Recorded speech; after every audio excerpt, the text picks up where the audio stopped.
All right, thanks for making the Locked On Ole Miss podcast your first listen every day. We are free and available on all platforms. Do not forget to rate and review us on iTunes. Say whatever you want to say. Just leave a 5-star review. That'll help others find the podcast as well. You can say how, Steve, you're braggadocious and know nothing but your guests are really good. And I have an example of that here right now. Todd Wade is joining us on the show. How you doing, Todd? Doing good, Steven. How are you? Pretty good. It's kind of funny. We were talking off air before we came on. We're about the same age. So we were going through Mississippi high school football at essentially the same time. And Ole Miss was going through, let's call it a transition period. Because if I'm not mistaken, you signed in 95. Is that correct? Right. So you went to Ole Miss in the heart of this probation. I tell people all the time, other than SMU getting the death penalty, the second hardest hit was that mid-90s Ole Miss probation. Speak a little bit about that and what that did up there, what you went through. Yeah, and now when you get the penalties when they come back to you, it seems teams can rebound a little better than they could then. So for us, that was a big deal in the mid-90s, getting that kind of probation, and at the time not being recruiting nationally as much as we do now. So it was kind of we set ourselves back with that probation. But Tuberville came on, and his first meeting with me before I signed or committed, kind of blew me away. This kind of this attitude that we have not really seen in a while, talking about national championships and that can be done here. And it's like, okay, where do I sign? You needed that. And I felt like they recruited a lot of guys that were kind of tall frame guys that could, that they could kind of build themselves. When you can't get a 5-star guy that's just ready to play and just built out of high school and ready for SEC play, that's kind of your next thing is you go for that range of player that you can do things with and maybe move to another position. It could be a safety that ends up playing linebacker or so forth, but they're able to they have the frame to carry the weight. And that was kind of I think more of a Jimmy Johnson type recruiting method that he chose, and Tuberville got it from him. Yeah, it's really cool. And I was thinking about the era that you played in. What memory stands out? What was your favorite game of that period of time? I always tell people, for me, I always thought about the offensive line. So, yes, it was a team effort for everybody in certain games, but I'm always thinking about whichever game the offensive line did really good in. So there were games that we lost that still bothers me. I think about it. My senior year, we lost to Georgia in home. We shouldn't have. We destroyed them up front, did everything we possibly could do. I think Deuce ran for 200 or something like that, and just didn't. We couldn't cover them that day. And so there's games like that really bother me. But there's wins. Obviously, the LSU wins, winning 97, 98, 99. Against them twice there, and just a couple other times. Even earlier in my career, we beat Georgia 2 years in a row, but that was before we were actually really good. That was just underdog mentality. Came in there and took care of Georgia back to back. But it was just specific games. It's just they're all kind of different with their body. I loved beating LSU 98 at home. I thought that was a lot of fun. But so was 97 there because we were heavier underdogs.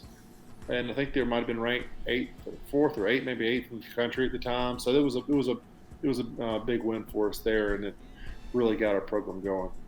That 97 game, just to talk about offensive line a little bit, is the game that is known because LSU had Booger McFarland, and he was the big defensive lineman for LSU, and Matt Luke came in at 260 pounds and just kind of pushed him around that day. Talk about that a little bit. Yeah, I'm trying to remember the type of defense they ran, but it was guys did a really good job up front. Matt did a great job. getting off on linebackers and finishing blocks. We finished really well that day. So running backs were able to get to the next level and get some yards, and we had a good pass pro as well. Yeah, that was a fun game because the week before LSU had beaten Steve Spurrier in Florida at home, and LSU was all talking about how they were waking up the echoes, and then the very next week, that is a game that me personally I really enjoyed because I've always enjoyed our wins at Tiger Stadium, even almost more than like Vaught Hemingway Stadium or back in the day in Memorial Stadium. They're just fun. Yeah, it is. And it's also just I love going to that stadium period because it's probably my favorite built stadium as far as design. It still has the old school arches around the stadium, and it's a very historic look. Yeah, it's really cool. And I tell people all the time, I make lists every now and then. I'm on TikTok with all the kids and a bunch of people 20 years younger than me. So I do a top 5 list from time to time. And one of the things I did the top 5 quarterbacks in Ole Miss history. And Romaro Miller, for me, made it on that list. And that is because his class with Deuce McAllister and him and all that made it okay for people to pick Ole Miss again after that probation. Yeah. And that's the reason I include him in that list. And I don't know if people understand the impact that Romaro had in the future. There was no Eli. There's no Matt Corral. None of that happens without Romaro Miller choosing to come to Ole Miss back in the day. That's right. And we for a while, so before we went really national recruiting as far as getting guys out of Georgia and Florida, all those places, that actually out of high school, really good players. It was more in-state. It was more in-state battles. You're kind of just back in the 80s and then coming into the 90s. It was just kind of a lot of your top 10, top 12 guys in Mississippi. You might get 1 or 2 at Ole Miss, maybe 1 or 2 at State, and then the rest were all going out of State. It wasn't until then that we were able to start securing most of that class and keeping them in State. So once you're able to do that and solidify your team, well, one, you start getting a better team, but then you're able to get more notoriety and go outside of the state and start picking good players from there, as we do now. Okay. You were here for the changeover from Tuberville to Cut, correct? Mm-hmm. What was it like before that Egg Bowl in '98? I guess Romaro had just gotten hurt, and everything went down. David Morris started that game. What was that like? I remember maybe a game or 2 prior, we're playing Arkansas, and we lost at Arkansas. It was a cold, rainy game. It was we just didn't have our stuff together. Now, however, that week also players were starting to talk about, hey, is the staff leaving or not? So that was definitely going on in the locker room. So guys were kind of already taking their guess as what was happening, but it was still kind of a secret. Nobody really knew, but just kind of had that feel, and there were clues along the way, things your position coaches would tell the group and things. But there was a lot of that. So then going into that game, Romero got hurt at the end of the Georgia game and at Georgia, and then we came in. So he was out. So we just wanted to lift up David Morris to get him ready. He was a redshirt freshman, and we needed him. He's gonna be our quarterback, and needed him to step up and play. And I didn't think we gave him enough. I don't think the staff gave him enough credit during that game and let him throw the ball that much. I thought they really probably could have opened up our offense a little more. It might not have been we definitely went more the conservative approach. But they shut down a running game. Then they just lined it up. They knew we couldn't completely rely. We had to be able to throw the ball, and we just did not. We did not throw the ball. So it was just tough. It made that game very tough. We played them here, and lost. And I remember the next day on TV, I'm at home and watching the news conference, and Tuberville's at Auburn. So that had been in the works all season. It had actually been decided before the season started. I learned that from that same staff later on. and it was just kind of inner conflicts with the university about different things such as an IPF and things like that. But that had already been in the works, but that didn't matter. We were kind of didn't know if we were going to play in a bowl game or what. Then right around that time that was announced that we're playing the bowl game. Here comes our coach, and it was interesting. John Schaefer at the time, our athletic director, he had us all in the team meeting room, and he was kind of curious. He wanted to know what we were thinking, and he named a few names of some coaches, and pretty much the whole room chose Cutcliffe. And I don't know if that was already decided or what, but it sure felt like we had somewhat of a decision in that. And he wasn't there much longer, but sure enough, Cutcliffe came, and we were able to quickly put in just a basic offense and defense and go play Texas Tech in the Independence Bowl and win. So I was actually at that game. That was my Christmas present that I got right before I went into the Navy. So that was, the family with that. So we drove over to Shreveport and saw that game. But y'all had like 15 practices to put in really a completely different system, because kind of what Tennessee was doing at that time was different than what Noah Mazzoni was doing at the time. Absolutely. And meshing that together will always be like a top 5 accomplishment at Ole Miss for me. No, it really was. The way we won that game, too, was physical. We just got down to it and then just kind of rallied behind Coach Cutcliffe, who at the time was in bad shape. I don't know if you remember. He was in the hospital.